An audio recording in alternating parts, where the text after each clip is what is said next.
Olá, bom dia a todos. Eu quero agradecer muito a presença de vocês.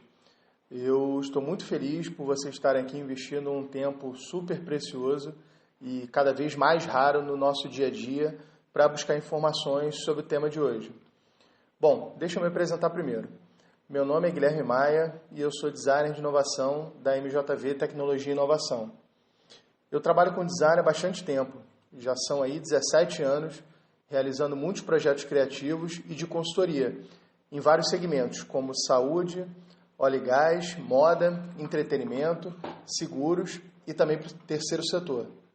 Eu já fui fornecedor, cliente e também tive uma experiência muito valiosa como empreendedor, sendo sócio de um estúdio criativo. Atualmente eu trabalho em um laboratório de inovação fazendo a interface entre a MJV e o nosso cliente, e é justamente por essa razão que eu estou aqui compartilhando esse conhecimento com vocês. Para quem ainda não nos conhece, a MJV é uma premiada empresa com 18 anos de vida e que nasceu com um propósito, com a missão de transformar negócios através de 3 pilares: consultorias em negócios, desenvolvimento de produtos digitais e consultoria em tecnologia. O nosso time, hoje com mais de 350 colaboradores, é multidisciplinar e formado por especialistas de vários cantos do mundo, distribuídos pelos escritórios do Rio de Janeiro, São Paulo, Londres e Atlanta. Mas isso não significa que os projetos estão restritos a essas cidades. Além do Brasil, nós realizamos projetos para França, Inglaterra, México, Chile, Portugal e Itália. A MJV entrega para os seus clientes soluções inovadoras, levando em consideração o valor do negócio, as necessidades do cliente e a tecnologia disponível naquele momento. A gente acredita que somente após analisar esses 3 contextos é que se torna possível entregar uma solução inovadora e assertiva. E as nossas áreas de conhecimento que nos diferenciam no mercado são Design Thinking, Gamificação, Big Data, Metodologia Lean, Estratégia Digital e Internet das Coisas. Bom, então vamos falar de laboratório de inovação? A ideia é que todos vocês, daqui a mais ou menos uns 30 minutos, tenham um overview sobre os seguintes assuntos: o que é um laboratório de inovação, o laboratório de inovação na prática, os processos e metodologias aplicadas e um case. Eu vou falar rapidamente. Então vamos lá. Vamos começar. O que é um laboratório de inovação? Bom, ele é um espaço, um ambiente de trabalho pensado com o objetivo de criar as condições mais favoráveis para a inovação.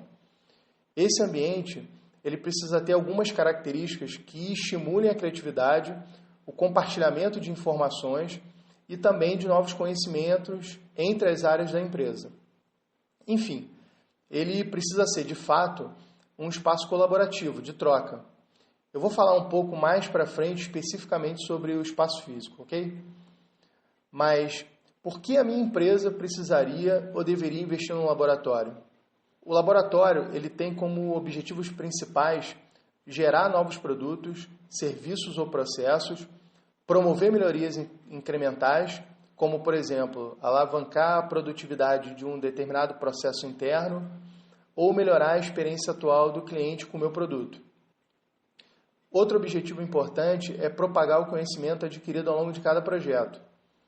Eu diria que o laboratório ele é, sobretudo, um local de prototipação de negócios para que novas alternativas possam ser testadas e que tragam ganho de produtividade, qualidade e resultados, que podem até redirecionar o futuro de um negócio. O laboratório ele precisa ter um olhar holístico, enxergando os problemas de vários ângulos distintos. Ele precisa realizar testes rápidos, porque a partir do momento que os testes são rápidos, os erros são identificados e corrigidos também de forma ágil. Todo o desenvolvimento deve ser focado no ser humano, no cliente. Os testes eles devem ser medidos porque só assim é possível saber se ele foi ou não bem sucedido. É fundamental também o movimento dos stakeholders, e eu vou destacar esse ponto um pouco mais para frente. E o laboratório ele precisa ter um bom custo-benefício para a empresa. Vários projetos podem ser testados simultaneamente e a empresa também tem a possibilidade de realizar implementações com uma chance de erro menor, justamente pelos testes realizados previamente. Os ganhos para a empresa são muitos. O laboratório ele pode gerar soluções inovadoras, co-criadas em parceria com diversas áreas da empresa, produtos e serviços mais competitivos no mercado. Ele pode gerar uma redução de custos de processo desenvolvidos atualmente, a criação de métricas de negócios assertivos com base em prototipação. Afinal, é mais seguro tomar qualquer tipo de decisão sobre o lançamento de um novo produto após os resultados de testes com clientes finais. Também um ganho incrível é quando o laboratório consegue transformar a cultura da empresa, disseminando um comportamento empreendedor, ou seja, fazendo com que os colaboradores sejam mais proativos, participativos e se envolvam em projetos de outras áreas. Outro ganho importante é o reconhecimento da marca. A empresa passa a ser uma referência para o seu segmento, para o seu nicho de mercado e também para parceiros e clientes finais. E, por fim, melhores resultados econômicos. E como deve ser um laboratório na prática? Ele precisa ser um espaço amplo e estrategicamente bem localizado para que um grande fluxo de pessoas possa interagir, visualizar e também acompanhar o andamento dos projetos. Esse espaço ele deve estimular a criatividade através, por exemplo, de móveis sobre rodas que criam uma área de trabalho mais fluida e que se adapta às necessidades dos participantes. Paredes livres e grandes quadros móveis também facilitam a criatividade e o compartilhamento de ideias. E ele precisa de tecnologia disponível que permita a troca de informações em tempo real para acelerar a tomada de decisões. Enfim, o laboratório ele precisa ser um espaço orgânico. O encaixe do laboratório dentro da estrutura da empresa também deve ser o mais orgânico possível. O ideal é que ele seja uma espécie de hub flutuante, sendo um ponto de convergência para todas as iniciativas de inovação da empresa. As equipes devem ser multidisciplinares, formadas por designers, pesquisadores, publicitários, engenheiros. O núcleo fixo dos especialistas em inovação fica responsável por toda a parte de pesquisa, análises qualitativas e quantitativas de dados, a documentação desses dados, a geração de ideias e execução de protótipos. Enquanto líder, ele faz a ponte entre o laboratório e as demais áreas da empresa. Ele é uma espécie de facilitador que obtém dados importantes do cliente e eventuais parceiros para a realização do projeto. E ele também é responsável pela comunicação interna dos resultados, disseminação da cultura de inovação e estratégia do próprio laboratório. Além disso, ele também é responsável pela visão holística, justamente para entender as necessidades do cliente e envolver as pessoas adequadas, as pessoas-chave, os stakeholders, que podem ser os sponsors, podem ser as gerências, áreas afins, parceiros e o cliente final. O sponsor, geralmente ele é o diretor da área responsável e que financia o projeto. Ele é o responsável por definir qual problema deverá ser resolvido, responsável também pela aprovação de protótipos e métricas e validação em momentos chaves. Já a gerência é responsável pelas validações, direcionamento do laboratório, escolha de projetos e visão interna das políticas da empresa. As áreas afins são representantes de áreas que influenciam ou são influenciadas pelo produto e serviço em questão. Geralmente, elas se envolvem durante as pesquisas e testes, justamente para sensibilizá-las sobre as questões e os desafios enfrentados pelo produto ou serviço. Envolver um eventual parceiro é estrategicamente importante para que as ideias geradas sejam mais assertivas e para que se consiga também informações específicas e geralmente de difícil acesso. Já o cliente pode e deve também participar de todas as etapas, tanto da pesquisa de campo, como na cocriação das ideias e testes de usabilidade, por exemplo. Os projetos absorvidos pelo Lab são projetos que estão em andamento e que apresentam dificuldades operacionais, de relacionamento com clientes e parceiros, projetos que não estão gerando lucro. São novos projetos estrategicamente importantes que precisam ser testados e validados com agilidade. Podem ser novos projetos com um escopo definido, ou seja, uma definição clara do problema a ser estudado ou sanado. E oportunidades identificadas pelo próprio Lab a partir de conversas, que podem ser informais com colaboradores de áreas distintas. Os projetos são desenvolvidos através do Design Thinking, que, mais do que uma metodologia, é uma forma de pensar que leva a soluções de impacto, que realmente tem valor para o negócio e que tem como princípios básicos o foco no ser humano. Então, o Design Thinking começa a partir de uma profunda compreensão das necessidades e motivações dos envolvidos no contexto, a colaboração, já que muitas mentes juntas são sempre mais inteligentes e críticas, e também por esse motivo que são reunidas equipes multidisciplinares em workshops de cocriação com recursos, que estimulem a criatividade e a sensibilização de contextos para direcionar soluções. A experimentação, porque o momento de errar não somente é permitido, como necessário, já que o erro é uma das maiores fontes de aprendizado. E, por fim, a tangibilização, porque não basta ter uma ideia, é preciso colocá-la em prática.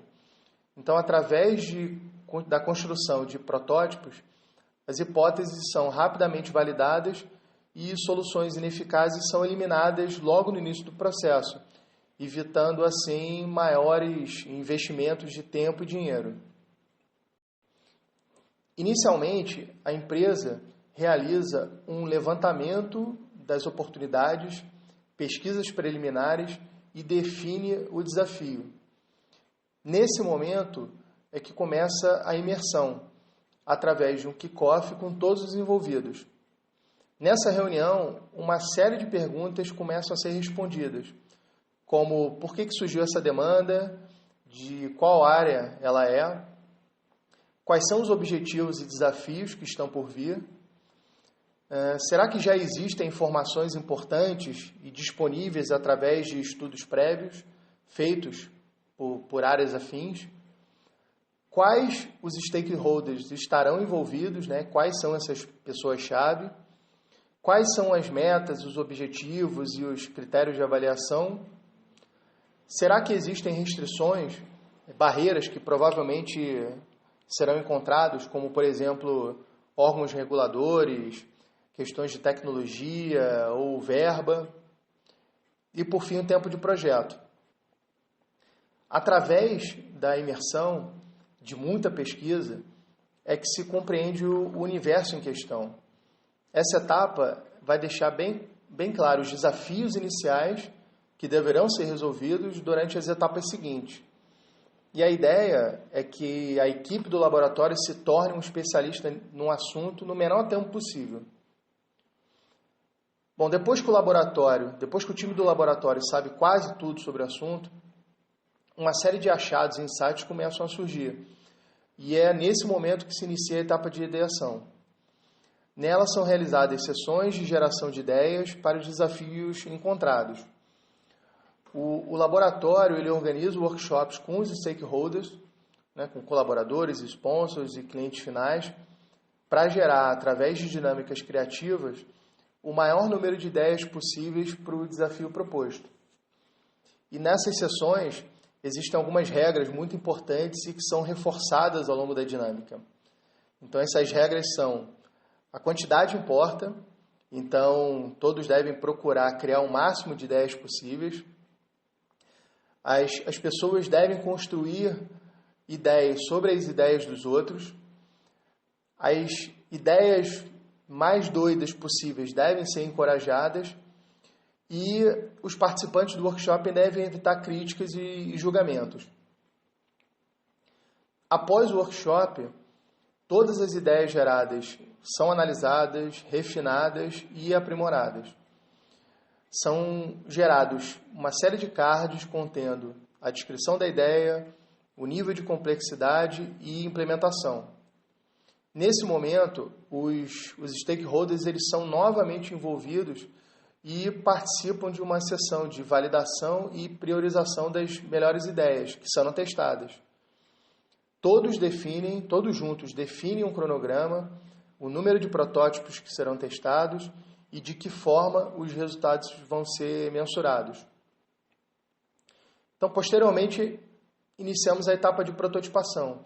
E é aqui justamente a hora de colocar as ideias em prática.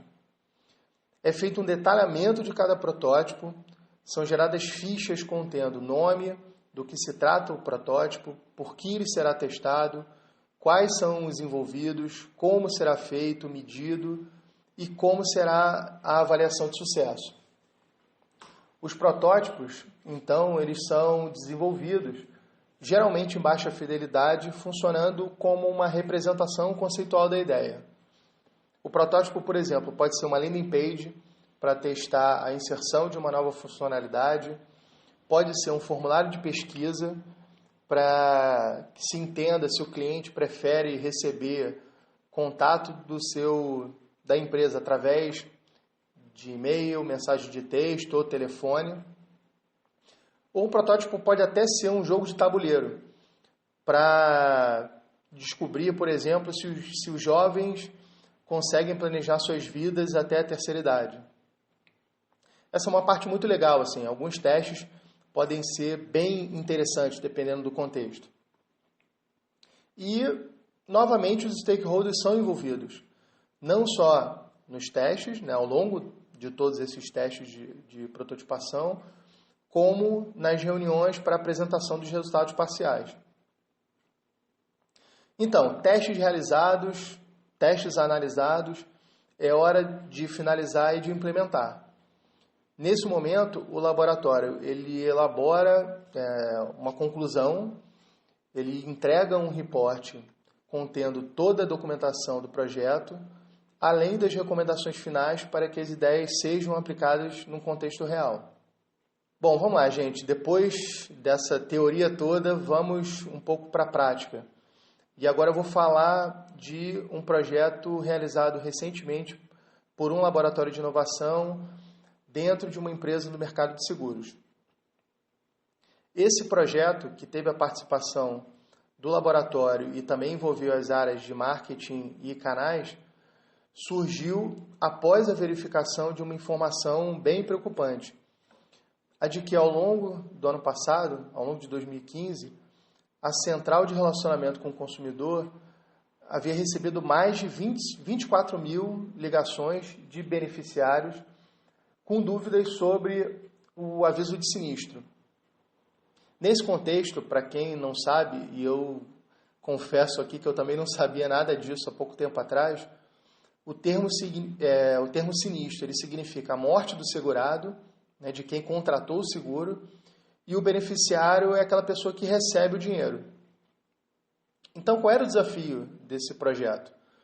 O desafio era otimizar o processo de aviso de sinistro através do site, fazendo com que os beneficiários não precisassem recorrer ao CRC, a Central de Relacionamento. Porém, além disso, surgiu uma oportunidade de se construir, de fato, um relacionamento com esse beneficiário. Então, inicialmente, foi realizada uma imersão e, através de pesquisas qualitativas sobre o processo de sinistro, foi possível entender o contexto geral do beneficiário e como ele se relacionava com a seguradora. Essa pesquisa, na época, foi realizada com mais ou menos 200 pessoas. E nessa etapa foi verificado que o único contato que existia entre o beneficiário e a seguradora era justamente no momento do aviso de sinistro. Ou seja, a seguradora realmente não conhecia aquela pessoa, aquele beneficiário. Posteriormente foi feita uma análise do site da seguradora e também dos maiores concorrentes, para entender qual era o caminho que o usuário realizava para procurar informações sobre o aviso de sinistro. E os testes rapidamente provaram que o acesso a essas informações era um enorme desafio. E, sobretudo, para quem não estava familiarizada com o contexto, com a linguagem utilizada pelas seguradoras. Então, os usuários acabavam ficando perdidos dentro de muitas informações e desistiam do processo. Na sequência, também foram analisados os atendimentos realizados através de vários canais, como e-mail, Facebook, Twitter e telefone.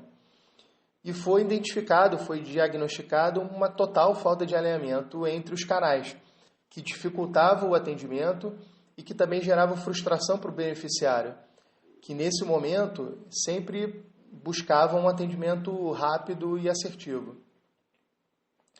E por último, foram analisados as informações e os serviços disponíveis ao beneficiário. Então, assim, foi possível entender quais informações e o tipo de linguagem direcionados a eles. E, novamente, foi identificado que não existia um conteúdo específico, estruturado e direcionado ao beneficiário. O projeto gerou um relatório contendo dados de todas as etapas e uma série de recomendações. Entre elas, eu destaco a criação de uma área específica no site para o beneficiário, uma área de fácil acesso e com todas as informações necessárias para que ele possa dar entrada no pedido de reembolso. Além da criação de um protocolo de pesquisa para entender com esse cliente quais são os canais de contato mais assertivos e que tipo de informação ele deseja receber da seguradora. Também foi recomendada uma unificação dos scripts utilizados pela central de relacionamento para que o cliente receba o mesmo atendimento independente do canal.